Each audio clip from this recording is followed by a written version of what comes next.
Hello everyone, welcome back to my little channel. Today I'm going to be sharing some crochet hacks with you that I wish I had learned sooner. In my 1.5 years of crocheting, I have gradually picked up these tips and tricks, and every single time all I could think was, why did nobody tell me this sooner? So I'm hoping that I can be the person to share some of these with you. Hopefully I'll tell you something that you didn't already know and maybe make your life a little bit easier or your work a little bit cleaner. So I won't keep you waiting, we're going to get straight into it. So the first one is a great alternative if you are doing double crochets, particularly with granny stitch. That's when I most use this hack, and there are two options for this one. So it's a replacement for when you do a chain 3 when you're turning your work or starting a new round. You can instead either do a stacked single crochet or a standing double crochet. I'm going to show you now. This is what it looks like when you do a chain 3. As you can see, you can kind of see in every round where each new round has started, and it doesn't look as full as like a normal double crochet would in the other clusters. Whereas this is how it looks if you do a stacked single crochet,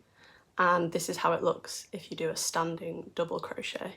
As you can see, these hacks make your work look a lot cleaner and just make the start of the new round much less obvious. So I'm going to show you now how to do both of these stitches.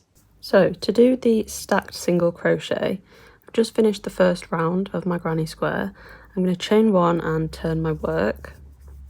What you're going to do is just start by doing a normal single crochet into the chain gap,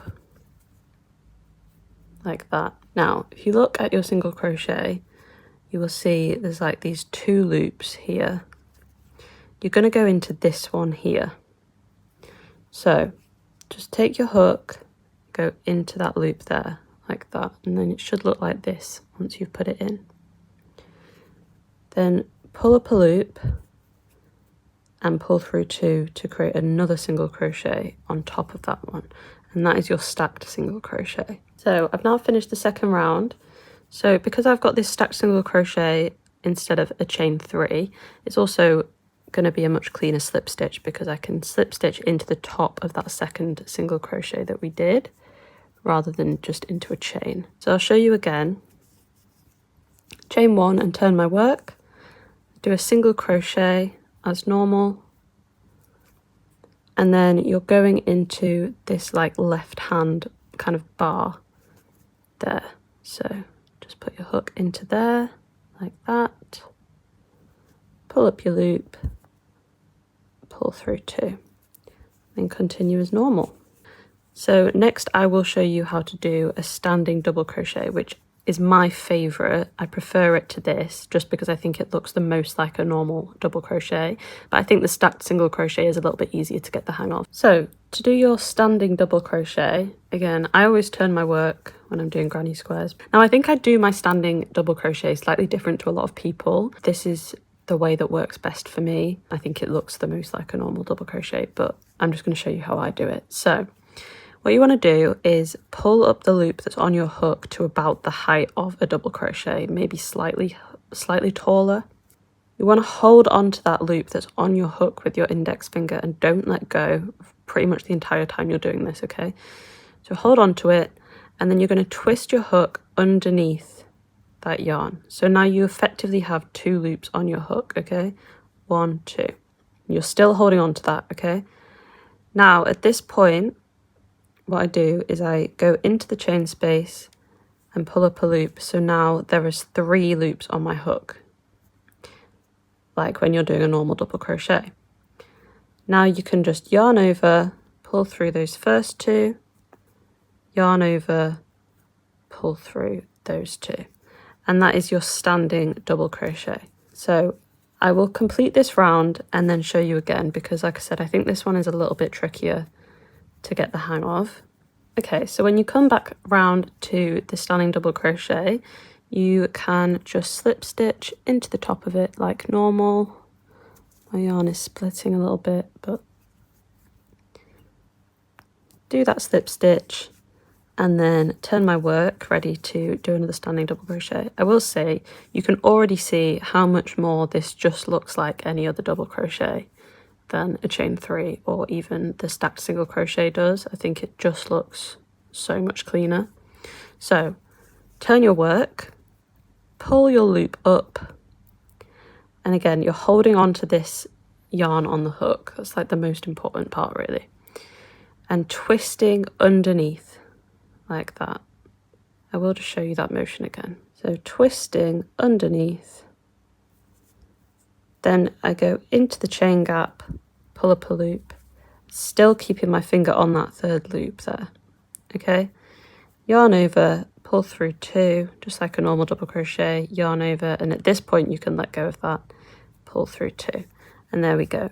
There's your standing double crochet. Hack number 2 is foundation stitches. I think all crocheters pretty much universally hate crocheting into the foundation chain. That first row of any project is almost always the most painful one to get through. So if you never want to have to do it again, all you have to do is learn your foundation stitches. Doing these stitches completely eradicates the need for a starting chain, and they mean that you can just get started straight into the normal stitches instead of having to crochet into a chain for that first row. So I'm going to show you now how to do the different types of foundation stitches. I'm going to show you how to do single, half double and double foundation stitches, okay? I'm using cotton to show you this, just I think it's a little bit easier to see what I'm doing. So the way I like to think of foundation stitches is that you're kind of crocheting a chain and your first row of stitches at the same time. Now, hopefully that will make a little bit more sense to you once I've started showing you what we're doing. So for a single crochet foundation stitch, you want to make a slip knot however you normally would, and start by chaining 2, okay? So once you've got your chain 2, you're going to insert your hook into the first chain that you made and pull up a loop. Now what you're going to do is yarn over and just pull through the first loop on your hook, and that is essentially you creating a chain, okay, as you can see. Now you're going to yarn over and pull through both loops on your hook to create the single crochet. So now to create the next stitch, you want to put your hook back into the chain that you just made, okay? So that's this kind of loop here. And it helps kind of to turn it to the side so you can kind of see a little bit better. So you're going to put your hook through that chain. It should look like this on your hook. Pull up a loop again. Again, you're going to yarn over, pull through 1 to create the next chain, and yarn over, pull through 2 to create the single crochet. And so this is what I mean about you're kind of simultaneously creating a chain and your first row of stitches, so that when you come onto the next row, you can just immediately be working into these stitches that you've made here. So I'll show you a couple more times. You're going to go into the chain that you just made in the last stitch, like that. Yarn over, pull up a loop. Yarn over, pull through 1 to make your chain. Yarn over, pull through 2 to make your single crochet. And one more time. Here's the chain on the bottom. You're going to put your hook in there. Pull up a loop. Yarn over, pull through 1, yarn over, pull through 2. Now to do the half double stitch, it's very similar again. Start with your slip knot and chain 2. And you're going to go into that first chain again, but because obviously we're doing a half double crochet, you're going to yarn over first. Go into that first chain, pull up a loop, so you've now got 3 loops on your hook. Now again, we're making a chain before we make the stitch, so you're going to yarn over and just pull through that first loop, and then you can complete the half double crochet by yarning over and pulling through all 3 loops on your hook. So like I said earlier, the premise is exactly the same here, except obviously we're doing half double crochet, so we're yarning over before we go into the chain that we just made on the last stitch. So you want to go into that chain on the bottom and pull up your loop, yarn over, pull through 1 to make the chain, and then yarn over and pull through all 3 to create your half double crochet. And again, yarn over and go into the chain that you just made. This yarn is splitting a little bit. Pull up your loop, yarn over, pull through 1 to make the chain, yarn over, pull through all 3 to make the half double crochet. So to do the double, I'm sure you're hopefully starting to see the pattern now. Again, you are going to slip knot as normal, but instead of chaining 2 this time, we're going to chain 4. So once you've chained 4, you're going to yarn over and go into the first chain that you made again and pull up a loop. Now you're going to yarn over, pull through 1 to make the chain, and now you've got 3 loops on your hook, so you can complete a double crochet as normal. So yarn over, pull through 2 and yarn over, pull through 2, and you can now count that first chain 3 as a stitch as well. So again, yarn over, find the chain that you just made on the bottom and insert your hook into that, pull up a loop, yarn over, pull through 1 to make your chain, and then complete the double crochet as normal. And there we've got 3 stitches now because we're counting that first chain 3 as a double crochet. Hack number 3 is the invisible join. So, you know when you're working in the round and you finally get to the end and you're really happy with what you've made, and then to finish off the round you slip stitch back into your first stitch and fasten off, but then it's really obvious where the round started and ended, right? I'll show you a picture here of how it tends to look. That always really bugged me, so I learned the invisible join. Game changer.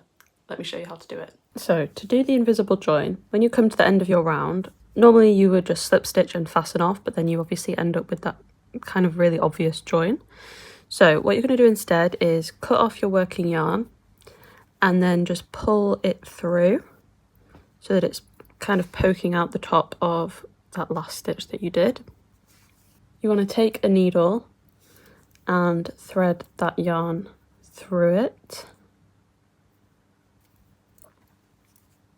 Now, you want to find the first stitch of the round that you did, and you're going to skip that stitch. So you're going to go to the second stitch, and from the front to the back, you're going to thread the yarn through there. Okay? Then you're going to go back to the last stitch that you did, and again, from the front to the back, you're going to go through just the back loop of that stitch, okay? Through there. You just want to tighten that up, and as you can see, we've created like another V, just like these ones. So it just looks like another stitch laid on top of this one. And then you can just weave your ends in as you normally would. Hack number 4 is double or triple stranding your yarn to make a heavier weight yarn. Sometimes you want to make a crochet pattern that requires thicker yarn than what you've got in your stash, and although it might seem like a good excuse to go yarn shopping, it is obviously more cost effective, more eco-friendly to just use the yarn that you already have. And it's a great way to use up the yarn that you have in your stash that maybe you don't know what else to use it for. Doubling up your yarn is pretty simple. The way that I tend to do it, unless you have 2 skeins that you can just pull from both of them, is to just find the center pull and the outside edge and start crocheting with both of them together. But if you want to make your yarn even thicker, then you might want to triple strand it. I have a hack for you that means you can triple up your yarn using only 1 skein, and I will show you how to do that now. What you will do is fold it in half like this, and then fold in half again this way. So now for this first section of the yarn, you've now got 3 strands together, okay? Like that. So you can make a slip knot as normal with this now triple stranded yarn, okay? Let me just grab a thicker hook. Okay, so you can now insert your hook into that yarn and tighten up your slip knot as normal and just start chaining. And as you can see, this works great as like a chunkier yarn. Now, you will then get to this point where it goes back to 1. All you're going to do now, as you can see here, you've got your 1 strand that kind of just continues into the rest of the ball of the yarn. And then you've got this loop. All you're going to do is put your fingers through this loop and grab this strand and then pull that down. Okay, and you can do that as long as you want, it doesn't really matter. And then you've now again got 3 strands together even after this first loop ended here, all the way down to here. And you're just going to keep doing that every time you get to the end of your 3 strands, if that makes sense. So I'll show you again.